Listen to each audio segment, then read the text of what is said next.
Hey, what's going on, everyone? Welcome back to the channel. So basically I wanted to give my thoughts on the markets. I sort of feel that it's sort of all the same way, like sort of all the same structure like last time, which is that I think, when the doomers, they were incorrect here again, right? So it seems. I guess if we go on to this second half of the year, we'll have to wait and see if the drop really will be doom and gloom situation or if there will be a drop at all. Remember back to, we were talking about whether this is going to be, fractal similarities between, let's say 2008 or maybe the past in the, where the markets actually went back up, right, from here.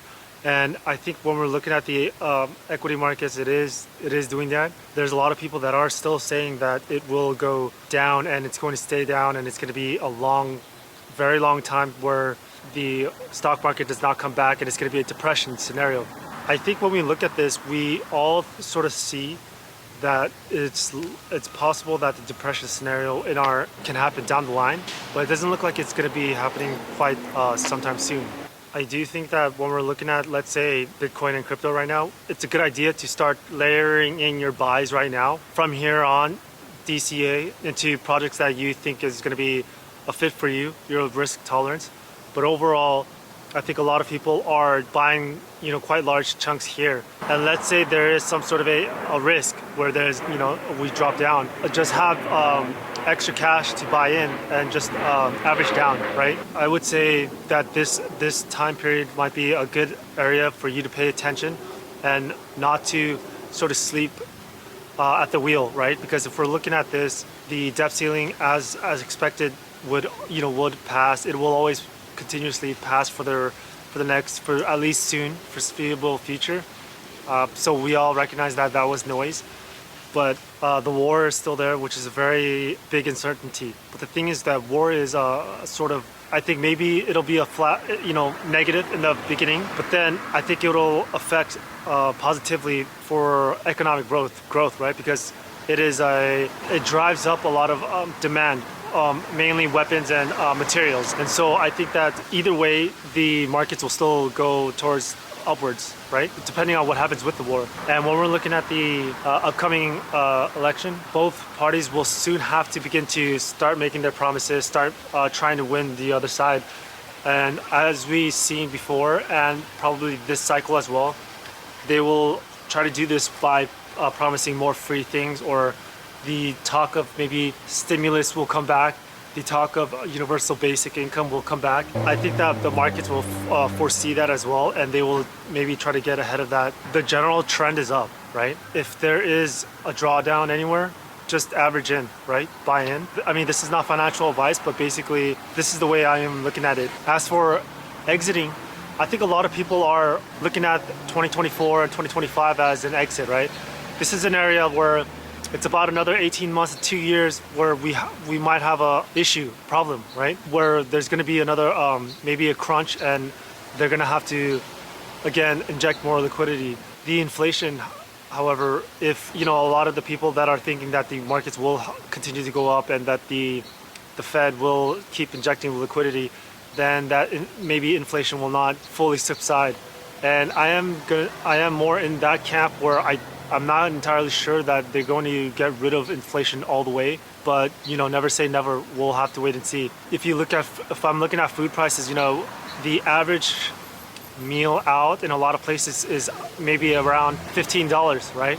When it used to be maybe not, $8 or $9. If that continues to go up, then it's a gigantic problem, like we've seen before. But if it can stay around here, maybe the rhetoric of inflation and will sort of kind of slow down, which I think we have kind of been seeing, to be honest, right? Because before we had food prices, inflation, it's that party, it's this party. But if you stand back, it's kind of all sort of simmered down, right? Will it stay simmered down or will it go back up? Regardless if the inflation keeps rocking upwards or not. Either way, because of the political outlook, it will be used and it will be blamed, right? And we'll have to see how that turns out as well. So my thoughts is that this is not end cycle, right? This is mid cycle. End cycle, I think a lot of other people are thinking that it might be coming, in a few years where the world is gonna have to really sit down and think, dude, this thing cannot go on anymore, or something seriously a bunch of stuff starts really cracking and breaking. Maybe that is why it is no coincidence the war is continuously getting pushed forward. I think a lot of people, whether they want to call it aggressive or belligerence from US and NATO regarding this war and conflict in Russia and Ukraine, and I think that a lot of people, including myself, do see that as this war, conflict, or instability around the world continues or grows, there is going to be a drive or maybe interest in US bonds, government bonds, right? US debt. And there are people speculating this is exactly why the US is pushing for war, because an unstable world will push a lot of people to want to put their capital in a more stable, or what used to be a much more legacy stable place for their capital. And that if that were the case, then US bonds will be, there would be a demand for their debt. It would be better off for the US balance sheet. But I think that even something like that, I don't think will fix the problem. But how much can it help as it is still the reserve currency? I don't fully know that, right?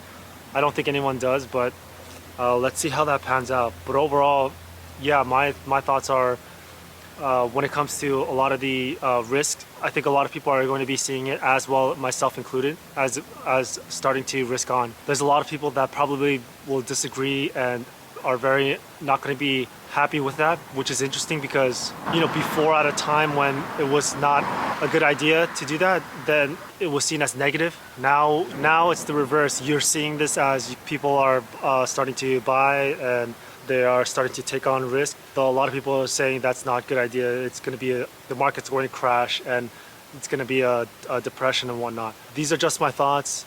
And I think that don't go full in. Obviously, manage your risk, manage your outside risk as well. I'm not talking about just your money. I'm talking about your life as well. I think we talked about this a lot of times. Downsizing, if you have multiple houses, just downsize that. The multiple cars, downsize that if you're unsure about your risk. I'll try to give you guys another update during the fall with the markets. Having said that, I'm going to try to make future videos on China and Asia and what I think about their economy and the markets, and what there seems to be a very heavy bearish sentiment with China and the whole region, and it's all negative and it's all doom and gloom, especially regarding with Chinese demographics and all of that stuff.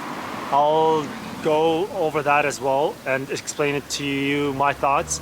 But overall, as we're entering this second half of the year, keep caution, keep your head on your shoulders. When we get into next year, make sure you're aware of that, plan ahead for that, because again, volatility, they are trying to dampen volatility by expanding their balance sheet, but having to do so that way, volatility will be seeped into the streets. So that's why you want to keep aware of that. And that's it for the video, you guys. I hope you guys found it interesting.